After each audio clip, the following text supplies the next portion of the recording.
Hello, ladies and gentlemen, boys and girls. Today we're going to be going up against Dreadbloon. Start off with a 202 Spike Factory and a Benjamin place down.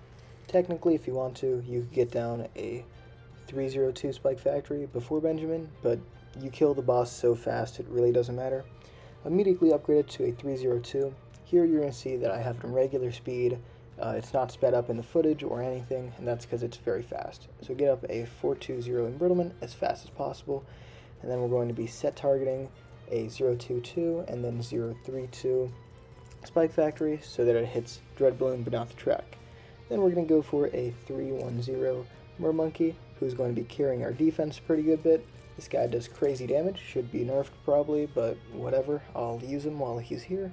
And speaking of things that definitely should be nerfed, the Super Brittle should not deal this much boss damage. It's kind of insane. We're going to sell both of our Spike Factories and buy the Super Brittle, and it's going to immediately bring it to the primary immunity because this game is extremely fair and balanced. Up next, we're going to be selling Super Brittle in exchange for the Archmage, and now selling the Mermonkey in exchange for the Spirit of the Forest. The Archmage, you're going to want to target the Wall of Fire so that it's on Dreadbloon, and that way it'll stop chasing the balloons and start actually killing things.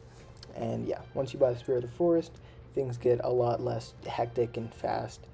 So yeah, we're going to start placing down some attack shooters, just kind of do what I do, a bunch of tier 4s. These things don't matter too much. If you're having financial issues, you can skip out on one or two of them.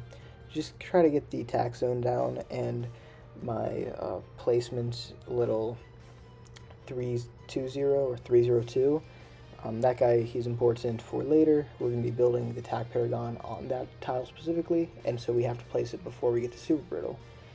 I like to place down 6 of the bottom path attack shooters, attack zone included, and then go for the Inferno Ring, put it on last targeting, so that the fireball is going to be going down and shooting those BFBs down there, instead of trying to do something useless like hit the boss, because now the boss is of course immune to primary. Upgrade to a MAD and then use the ability. If you get the ability before the immunity to primary, don't use it until then, because we don't really need damage that badly until then. It's kind of weird, but that just works out a lot better. Now we're going to be spamming down a bunch of attack shooters, as well as getting down the Super Maelstrom in order to get some pops down. These are all like pretty unnecessary if you're a little behind. Let's say you're on mobile, let's say you're a computer gamer but you're a little slower. Don't worry about it too much. You guys are going to be fine either way. This very much overshoots a degree 20, and even if you don't hit degree 20, like, it'll be fine. You don't really need that high. You're going to see here that we hit 90 pops, and now we're targeting the Wall of Fire here so that we can get to 91 pops faster. Once you're at, I think it's 145,000, maybe 135, you can sell the Super Brittle and the Archmage in order to easily afford the attack paragon. And once you have the attack paragon, you're going to want to change it to targeting first. That way when you use the ability, it won't shoot at absolutely nothing. Get up to tier 5 Boomerang Monkeys up at the start where we have all these balloons coming out. I like to go for the middle path with the top cross path, so a 250 on last targeting, because it's got a high pierce and it's already got high damage, so it's going to be able to get a bunch of damage down. And then I go for a Mad and a Ray of Doom, and we're just using our abilities, which are specifically the attack paragon abilities, the Mad ability, and the permacharge ability. The other tier 5 Boomerang Monkey I got real fast was the bottom path, and that is a... the top path, which is a 502, and I just put it on strong targeting, which doesn't really matter that much, but whatever. Once the primary immunity is over, we're going to be getting up a Super Mines, targeting it so that it's hitting as far left as possible. You want the Super Mines to be placed as far right as possible, because eventually it will be out of range. And then we place down the 2 tier 5 Mermonkeys that buff it, which are of course the top and the bottom cross path. And then we go for an Archmage, and as you can see, we do have the 2 Dartling Gunners down. I mentioned them earlier, however, it's just important to mention again. Now we're going to be getting up a 250 Mermonkey. This guy, I kind of doubted him, gonna be honest here. I really didn't expect him to be that powerful. However, it definitely got the pop count to make me think that it was worth it, so I'm happy about that. Lastly, we're going to be going for a Carpet of Spikes. Carpet of Spikes, of course, is going to be a pretty good damage dealer. It's not really the best. I do think it would be optimal to go for a Populist army. You would want to get a 104s and a 105. However, I just feel like it's not needed. That's a lot of towers placed, and I cannot be bothered. If you're on mobile, you can go for about like 140 pops, I'd say. You can take the early game slower. It'll be pretty chill. Here, as you can see, we're going for a bunch of boomerangs. Just spam them all down, get them up to a 022 for Paragon degrees, of course. Anyways, on mobile, you're going to be pretty hard limited. You can see my frames are already dropping a little bit, and they're going to drop an absolute ton very soon. You can see we're at 128 pops, and so now we're getting to the point where some stuff's going to stop attacking, but it doesn't really matter too much.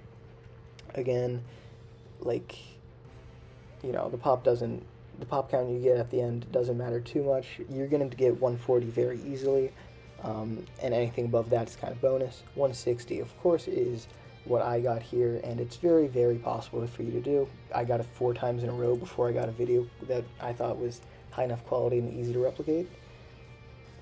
But anyways, here at the end, we are going to be selling all of our towers. I forgot to sell the Mad, so I had to pause in order to get up the Glaive Dominus. You want to get the Tier 5 Boomerang first, of course, and if you're struggling with money, you can sell the Spirit of the Forest. Here I got really lucky, and I didn't need to sell it. However, in most of my runs, I do end up selling it, and you don't have to worry about it. Price-wise, you don't have to look at your money that hard.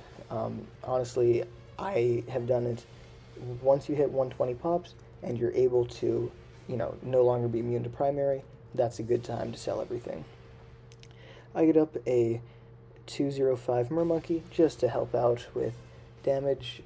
It did an extra 300,000 damage, which is notable, but not that important. You didn't have to. Of course, now that the magic community is here, we don't need that as much. Here I did something I don't necessarily recommend to y'all because it just causes more lag and doesn't really add that much damage.